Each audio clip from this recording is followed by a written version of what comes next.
મને તો ખબર જ નહોતી કે આપણે કાઠિયાવાડીમાં આપણે કોબીજનો સંભારો આ રીતે બનાવી શકશું.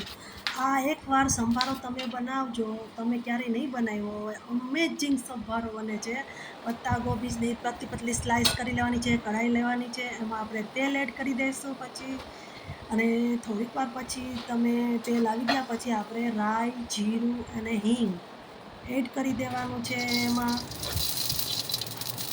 જોઈ લો તમે એકવાર આ સંભારો ટ્રાય કરજો. પત્તા ગોભી નાખીને આપણે હવે કેરેટની પણ પતલી સ્લાઇસ કરી નાખશું, કેપ્સિકમની પતલી સ્લાઇસ કરી લેવાની છે અને પછી તે પણ એડ કરી દેવાનું છે. હવે આપણે લઈશું કેરેટ, કેપ્સિકમ અને સ્પાઇસી ચીલી પણ નાખેલી છે, જે સ્પાઇસીનો ટેસ્ટ આપે છે આપણને.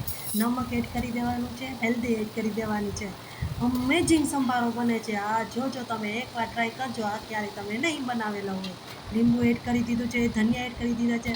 હવે આપણો સંભારો તૈયાર છે. જો એકવાર તો ટેસ્ટ કરજો, બનાવીને તમે ટ્રાય કરજો ને કરજો.